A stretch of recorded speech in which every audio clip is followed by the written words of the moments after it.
Hi class, how are you? कैसे हैं आप अच्छे ही होंगे। बहुत ही अच्छी बात है कि हम अच्छे से पढ़ाई कर रहे हैं। लगातार जो है मैं कोशिश कर रहा हूँ आपको जो है नई नई क्लासों का वीडियो देने में, लेकिन हो सकता है कुछ वीडियो लेट भी आ रही होंगी, तो आप इससे परेशान मत होइएगा।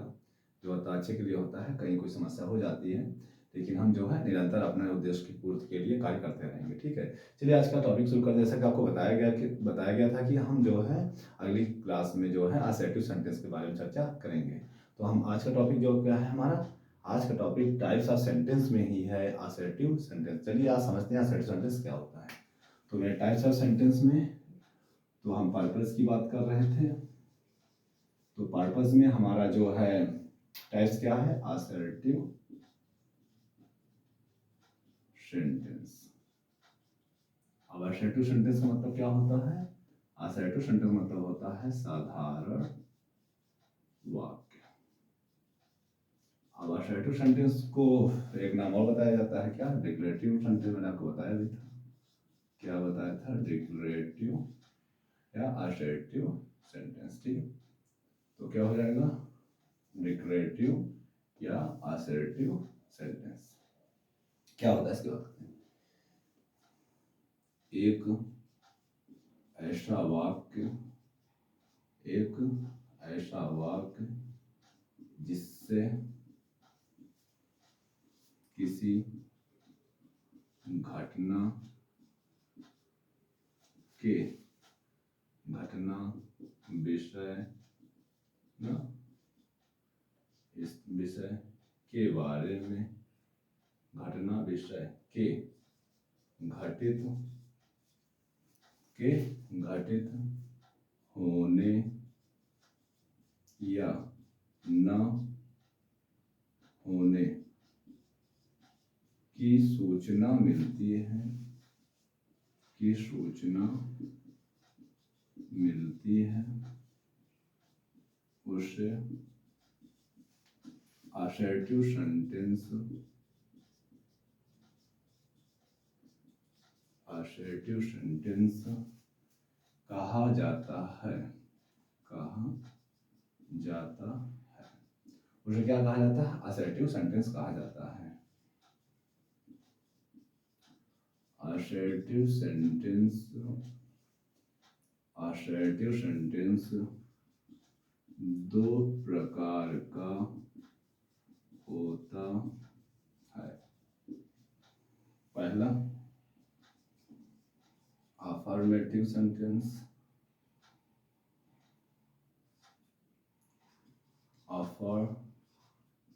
अफर्मेटिव सेंटेंस, और दूसरा क्या है?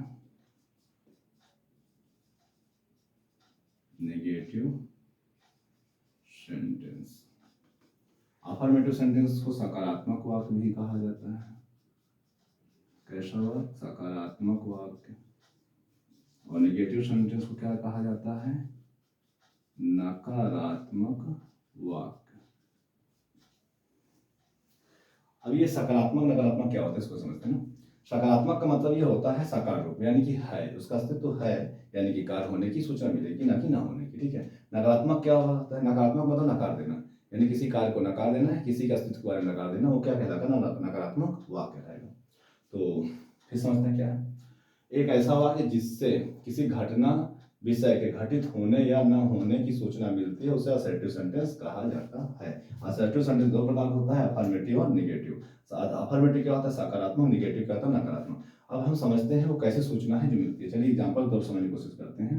तो सबसे पहले हम अफर्मेटिव को अपना जो है क्या बनाते हैं, एक टॉपिक बना सकते हैं, अफर्मेटिव सेंटेंस। अफर्मेटिव सेंटेंस क्या होता है? अफर्मेटिव सेंटेंस का मतलब होता है सकारात्मक वाक्य। सकारात्मक वाक्य। सकारात्मक वाक्य क्या होता है? सकारात्मक वाक्य ऐसा वाक्य होता है जिससे किसी घटना के घटित होने का सूचना मिलता है। यानी कैसा सूचना मिलेगा? एक ऐसा वाक्य जिससे किसी घटना का, किसी घटना के घटित होने की सूचना मिलती है,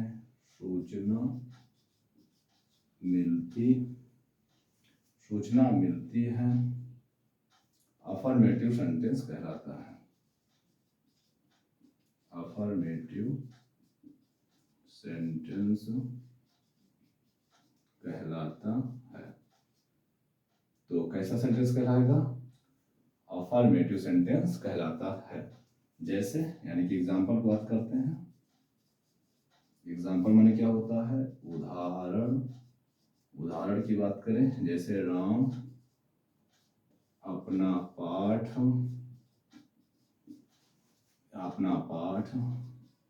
याद करना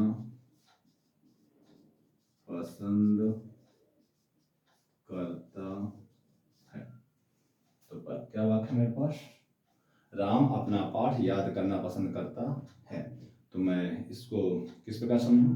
क्या ये सकारात्मक है या नकारात्मक? क्या साकार रूप में दे रहा है अपने कार्य को? राम अपना पाठ याद करना पसंद करता है, यानी कि कोई कार्य पॉजिटिव की बारे में सेंस बना रहा है या पॉजिटिव सेंस बना रहा है, यानी कि सकारात्मक रूप बना रहा है, यानी कि नकार नहीं रहा है कार्य को करने से। ये क्या कह रहा है? राम अपना पाठ याद करना पसंद करता है, यानी कि राम के बारे में जानकारी प्रदान कर रहा है। कैसी जानकारी दे रहा है? सकारात्मक जानकारी दे रहा है। तो ये वाक्य क्या कहलाएगा? यही वाक्य है जो अफर्मेटिव कहलाएगा। तो ये उस वाक्य चलिए बना देते हैं इंग्लिश में। क्या वाक्य बनेगा? सबसे पहले सब्जेक्ट आएगा। सब्जेक्ट, अब देखिए सकारात्मक वाक्य बनाने का नियम भी पता चल जाना चाहिए ना। कुछ मान लीजिए वाक्य बनाने की इच्छा हो जाए तो हम यहाँ पर वाक्य बनाने का नियम क्या कह सकते हैं? वाक्य बनाने का नियम। अब यहाँ पर जो वाक्य बनाने का नियम लिखाया जाएगा वो सभी टेंस में आपको कार्य देगा। यहाँ पर एक रूल सभी टेंसों में 12 के 12 टेंसों में उपयोगी होने वाला है, केवल अफर्मेटिव सेंटेंस में। चलिए समझते हैं। तो हो सकता है यहाँ से आपको ना दिखाई दे रहा हो, कुछ कैमरे में समस्या हो सकती है, तो मैं आगे ऊपर लिखने की कोशिश कर रहा हूँ। ठीक है, तो इसका स्क्रीनशॉट ले लीजिए, देख लीजिए। मैं इसको थोड़ा सा अफर्मेटिव सेंटेंस को थोड़ा ऊपर लेकर समझाता हूँ। यहाँ से ना दिखाई दे रहा हो, कैमरे की सेटिंग ऐसी हुई है। तो आपने इसका स्क्रीनशॉट ले लिया होगा। चलिए इसको इरेज करते हैं।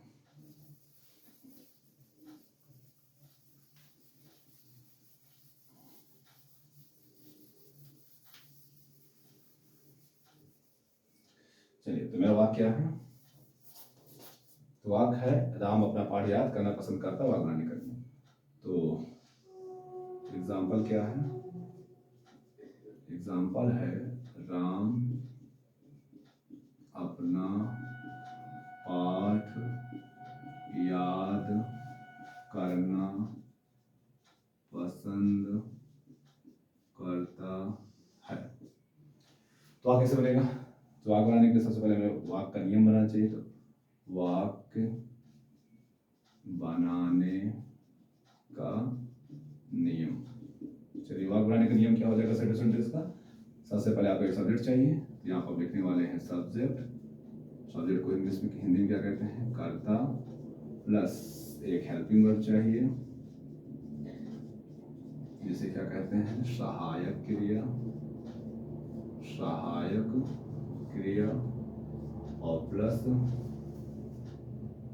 आपको मेन वर्ब चाहिए जिसे क्या कहेंगे? मुख्य क्रिया, प्लस एक कर्म चाहिए। कर्म को क्या बोलते हैं? ऑब्जेक्ट। और फिर अन्य शब्द चाहिए। अन्य शब्द को क्या बोलेंगे? Other word. और फिर एक साइन होगा सकारात्मक में, जिसे बोलेंगे फुल स्टॉप। फुल स्टॉप माने पॉइंट। ठीक है, अब इसका जो एक कोडिंग में लिखते हैं, कोडिंग में भी लिख देता हूँ ना, उसको भी समझते रहिए। नेक्स्ट टाइम हम कोडिंग में समझने की कोशिश करेंगे ताकि अच्छे से जो है ये तैयार हो जाए। इतना बड़ा ना दिखाई देना, बहुत सारा हैवी दिखाई दे रहा है ये। तो इसको शॉर्टकट में कह सकते हैं क्या? SUV plus helping word plus main word plus other word, sorry plus object plus other word plus full stop. ये है इसके स्थान पर, या भी कर सकते हैं। जहां पर यहाँ लिख सकते हैं, जहां पर SUV इक्वल टू सब्जेक्ट, ठीक है, और HV equal to helping verb, M V equal to main verb और O B equal to object, O W equal to other word और F equal to full stop. अब आगे चलो कुछ और मिलने वाले हैं, उसको यहीं पे लिखा देता हूँ ना। क्वेश्चन क्यू डब्ल्यू भी मिलेगा, इससे पढ़ेंगे क्वेश्चन वर्ड और एक बोले क्यू यम क्वेश्चन मार्क। ठीक है, क्या मिले हमें? Question mark. और आई होप आपको समझ में आ रहा होगा। ये फुल फॉर्म याद कर लीजिएगा ना, ऐसे रूल आपको मिलेंगे हर क्लास वाक्य में, ऐसे रूल मिलेंगे। ये तो विस्तृत रूप था, इसको हम सिंपल में ऐसे ही लिखेंगे। ठीक है, ताकि ये देखो याद करना भी आसान हो जाएगा। Subject helping verb main verb object other verb full stop हो गया ना, याद करना भी क्या हो जाएगा, आसान हो जाएगा। तो इस वाक्य को बनाते हैं। सबसे पहले क्या चाहिए? सब्जेक्ट कौन है? राम। क्यों राम? सब्जेक्ट फाइंड आउट करते हुए मैंने बताया था क्या, कि वर्ब से क्या करें? वर्ब से आप हु का क्वेश्चन करिए, कौन पसंद करता है? राम। तो राम क्या होगा? सब्जेक्ट। यहाँ पे लिखेंगे सब्जेक्ट राम। अब क्या चाहिए आपको? Helping verb. हेल्पिंग वर्ब किसके अकॉर्डिंग होगा? मेन वर्ब के अकॉर्डिंग। मेन वर्ब में क्या दिया? ता है, दिया, यानी कि कार्य की चर्चा कर रहे हैं। इंडिफिनिट है। इंडिफिनिट में क्या करते हैं? इंडिफिनिट में क्या करते हैं? इंडिफिनिट में ऐसे यस लगता है सिंगुलर के साथ, और बहुवचन के साथ कुछ नहीं लगता है, यानी कि साथ कोई भी हेल्पिंग वर्ब नहीं यूज होते यहाँ पर। मेन वर्ब का फर्स्ट फॉर्म ही मेन वर्ब का कार्य करता है और हेल्पिंग वर्ब का भी कार्य करता है। यहाँ क्या है? राम है, सिंगुलर है। अब सिंगुलर में क्या यूज करने वाले? यस यूज करने वाले हैं। अब यस कर क्या रूल होता है, क्या नहीं रूल होता है, ये थोड़ी जनरल रूप से हम बता दे रहे हैं, लेकिन हम इसको टेंस में अच्छे से पढ़ेंगे। ठीक है, तो क्या होता है? आप सिंगुलर के साथ एक वचन कर्ता की उपस्थिति में मुख्य क्रिया की पहली सूरत में आप यस का यूज करते हैं। नियम नंबर 1 हो गया। अब यस कहाँ लगाते हैं? यस का यूज वहां करेंगे जब वहां पर कंसोनेंट होगा, यानी मुख्य क्रिया का अंतिम अक्षर कंसोनेंट है, वहां पे यस लगाएंगे। जहां पर वावेल होता है वहां पर यस लगाया जाता है। Es double S C H S H X और वाई आने पर हम किसका यूज करते हैं? हम यस का ही यूज करते हैं। अब वाई आ जाता है तो वाई में ये होता है कि वाई से पहले यदि कंसोनेंट है तो आई एस बदल जाता है, वावेल है तो यस में। तो ये थोड़े से अपवाद होंगे उनके, तो वहां पर हमें इनके टेंस बनाने की जानकारी नहीं चाहिए, बस हम जनरली आपको वाक्य बताने की कोशिश कर रहे हैं। ये आपका सकारात्मक है या नकारात्मक? चलिए देखते हैं। राम पसंद करता है, लाइक्स। राम लाइक। अब लाइक में क्या था? ई था, वावेल था, यस लगा दिए। अब यस नहीं लगा रहे, यहाँ पे यस ही लगा रहे हैं, बस ई पहले से था इसलिए यस जोड़ा जा रहा है, या तो हम ये कहेंगे ई हटाकर यस लगाया जा रहा है। तो लाइक्स, क्या लाइक्स? याद करना, तो क्या हो जाएगा? Likes to learn, LEAR learn, likes to learn. अब क्या लर्न? अपना पाठ, यानी कि हिज लेसन। तो क्या हो जाएगा? Ram likes to learn his lesson. तो यहाँ पर क्या हुआ? यहाँ पर सकारात्मक वाक्य आपको दिखाई दे रहा है। आपको वाक्य बनाना भी आ जाएगा। जहाँ भी आप ऐसा वाक्य देखेंगे, इसका ऐसा स्ट्रक्चर देखेंगे, subject plus helping verb plus main verb plus object plus other verb plus full stop या कुछ और, तो ये कैसा कराएंगे? Affirmative sentence. कुछ और का मतलब क्या होगा? अफर्मेटिव। अब यहाँ फुल स्टॉप है, ठीक है, यहाँ फुल स्टॉप भी होगा। अब कुछ वाक्य ऐसे भी मिलेंगे जो यहाँ पर आपका इंट्रोगेटिव भी होगा, लेकिन यहाँ पर अगर हेल्पिंग वर्ब के साथ नकारात्मक शब्द नहीं लगा है तो हम इसको क्या कहेंगे? हम इसको सकारात्मक ही कहेंगे। अगर हेल्पिंग वर्ब से नकारात्मक शब्द लग जाएगा तो हम इसको क्या बोलेंगे? नकारात्मक कहेंगे। ठीक है, अभी आप स्ट्रक्चर समझेंगे। ठीक है, तो आई समझ में आ रहा होगा कि अफर्मेटिव सेंटेंस क्या होता है, कैसे होता है। अब बात करने जा रहे हैं निगेटिव सेंटेंस क्या होता है।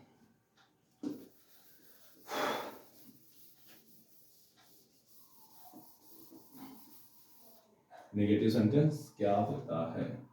तो मेरा टॉपिक क्या हो जाएगा आपका? Negative sentence. नेगेटिव सेंटेंस मतलब क्या होता है? नकारात्मक वाक्य। क्या होता है नकारात्मक वाक्य? अब नकारात्मक वाक्य कैसे बनेगा?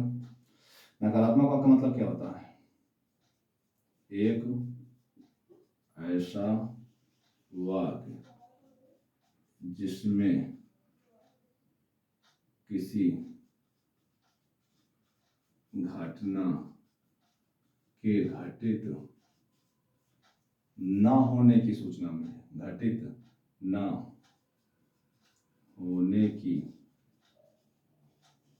सूचना मिलती है, उसे नेगेटिव सेंटेंस कहा जाता है।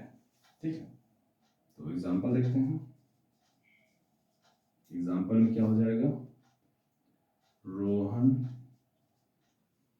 विद्यालय नहीं जाता है। ठीक है, तो क्या वाक्य बनेगा, इसका वाक्य बनाने का नियम देखते हैं। वाक्य बनाने का नियम, वाक्य बनाने नियम पर देखते हैं। जैसे लिखा हुआ है वाक्य बनाने का नियम, तो हम इसको इरेज कर सकते हैं। हम इसको भी इरेज करने वाले हैं।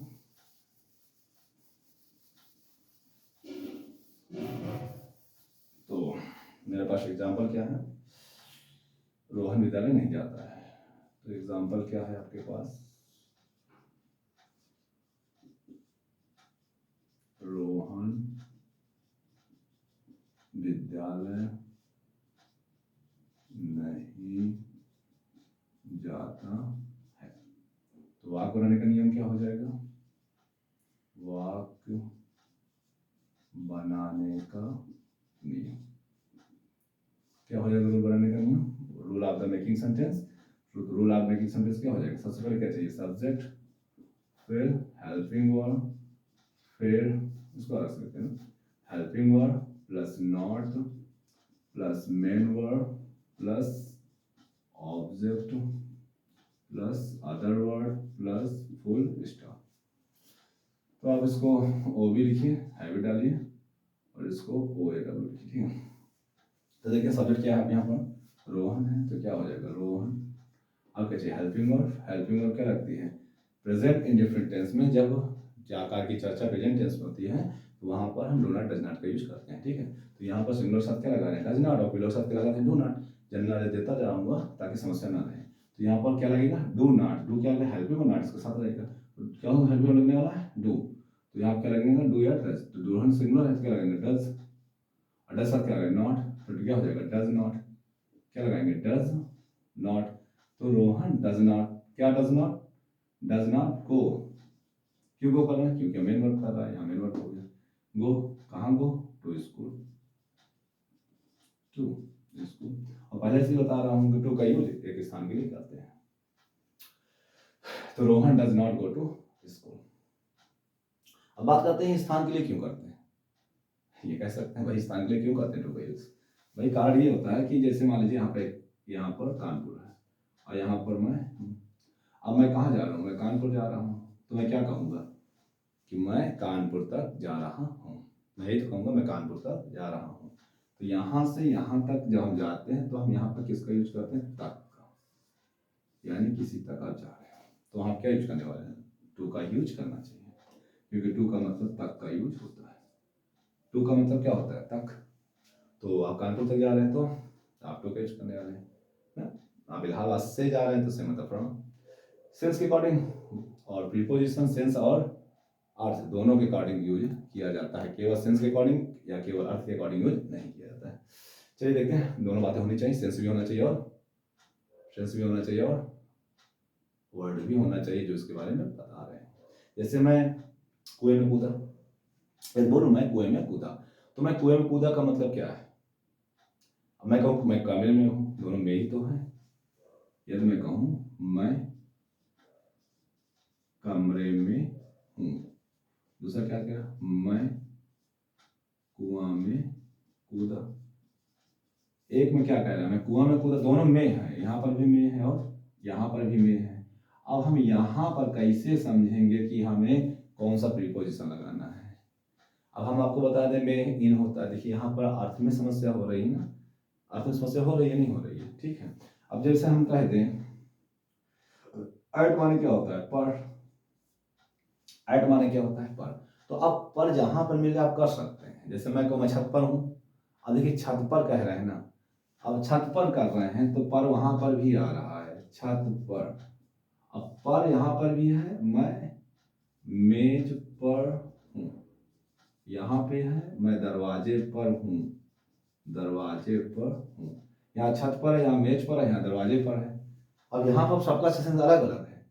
छत पर के लिए कुछ और लगेगा, मेज पर के लिए कुछ और लगेगा और दरवाजे पर के लिए कुछ और लगेगा। देखो पर है, सेंस अलग है, सेंस अलग, शब्द वही सेंस अलग। तो अभी इसे कहते हैं प्रीपोजिशन ना। अच्छा लग रहा होगा कि प्रीपोजिशन पढ़ाते कितना अच्छा लगता है ना। पार्ट्स ऑफ स्पीच बहुत जल्दी शुरू करने वाले, टेंशन मत लीजिए, बस काइंड्स ऑफ सेंटेंस समझिए, आपके 2 टॉपिक क्लियर हो जाए तो बस पार्ट्स ऑफ स्पीच ही शुरू करेंगे हम, ठीक है। तो क्या होगा, छत पर के लिए क्या लगाएंगे, अब छत पे ऊपर की ओर जा रहे हो, ऊपर, तो क्या लगाएंगे, आप जा रहे हो ना, आप जा रहे हो, और पर के लिए ऑन लगाते भी, सरफेस में टचेबल है तो क्या करेंगे, आप ऑन कर देंगे, या क्या करेंगे, मेज पर है, टचेबल है, ऑन कर देंगे, दरवाजे पर है, दरवाजे पर तो है लेकिन पर नहीं है, हमारे स्थान है, छोटे से स्थान के लिए भी हम पर का ही यूज करते हैं, तो हम क्या बोलते हैं, मैं ऐट का यूज करते हैं, किसका यूज करते हैं, ऐट। तो यहाँ पर ऐट लगेगा, यहाँ पर ऑन लगेगा, यहाँ पर ऑन लगेगा। सोचिए कितना इंटरेस्टिंग टॉपिक हो सकता है। चलिए कोई बात नहीं, आगे देखते हैं। वाक्य बनाने का नियम, तो वाक्य बनाने का नियम हमने देख लिया, हमने वाक्य बना भी लिया, कोई समस्या हुई नहीं, यानी कि अगर ये स्ट्रक्चर मिलेगा तो हम इसको नेगेटिव बोलेंगे। ये कहीं पर भी स्ट्रक्चर मिल जाए, सब्जेक्ट हेल्पिंग और नॉट मिल जाए तो हम उसको नेगेटिव सेंटेंस मानेंगे, और कहीं पर भी स्ट्रक्चर मिल जाए, सब्जेक्ट प्लस हेल्पिंग और प्लस मेन वर्ड, हम उसको सकारात्मक मानेंगे, यानी कि हम इसको क्या मानने वाले हैं, नकारात्मक। और यदि ऐसा सेंटेंस मिल जाए, subject plus helping word plus main word plus O V plus other word plus full stop, तो हम इसको क्या मानने वाले हैं, अफर्मेटिव। ये नेगेटिव, यानी कि एक स्ट्रक्चर ही आपको बताएगा कि आपका सब सेंटेंस अफर्मेटिव है या आपका नेगेटिव है। यदि सेंटेंस में नॉट है तो नेगेटिव है, और नॉट नहीं है तो अफर्मेटिव है। अब ये हम नहीं कह सकते कि नॉट से ही नेगेटिव बनाया जा सकता है। नेगेटिव के 3 शब्द होते हैं, एक शब्द क्या होता है, नो, एक क्या होता है, नॉट, एक क्या होता है, नेवर। तीनों नकारात्मक है, तीनों नकारात्मक है। ये आंसर को नेगेटिव बनाता है, ये सेंटेंस को नेगेटिव बनाता है, और ये एडवर्ब का कार्य करता है, ये क्रिया को नेगेटिव बनाता है। ये सेंटेंस बना रहा है, ये सेंस को बना रहा है, समझिए बहुत अच्छा टॉपिक है। नो सेंस को नेगेटिव बना रहा है, और नॉट सेंटेंस को नेगेटिव बना रहा है, और नेवर वर्ब को नेगेटिव बना रहा है। जैसे कार्य करने का तरीका है, जैसे मैं कभी नहीं जाता हूँ, मैं कभी नहीं जाता हूँ मतलब क्या है, जाने का विशेषता है, कभी नहीं, तो देखिए कभी नहीं हो गया। अब यहाँ पे देखिए समस्या ये है कि नेवर साथ नॉट नहीं लगता है, we should not use not with the never. Never साथ हमका किसका यूज नहीं करना चाहिए, नॉट का यूज नहीं करना चाहिए, किसके साथ, नेवर के साथ। और नॉट का यूज नो के साथ कभी नहीं करना चाहिए, नो है और नेवर है। नो का मतलब डिनाई कर देना, मना कर देना, और नॉट का मतलब मना कर देना नहीं। नॉट का मतलब होता भी चांस है, शायद वो कार्य करे। नो कह दिया तो कोई चांस नहीं है ना, जब नो कोई चांस नहीं हो तो नो कह दीजिए, चांस हो तो नॉट कर दीजिए, समस्या खत्म। अब एकदम चांस नहीं, जड़ से चांस ही नहीं, कोई मौका ही नहीं है तो नेवर कर दीजिए। तीनों का रिस्पॉन्स नकारात्मक ही है। ओके, चलिए आज की क्लास आपका सेट टू सेंटेंस आज यहीं तक है, और नेक्स्ट टॉपिक को हम इंट्रोगेटिव सेंटेंस को बहुत अच्छे से समझने वाले हैं, ठीक है। तब तो उसके लिए नमस्कार, धन्यवाद।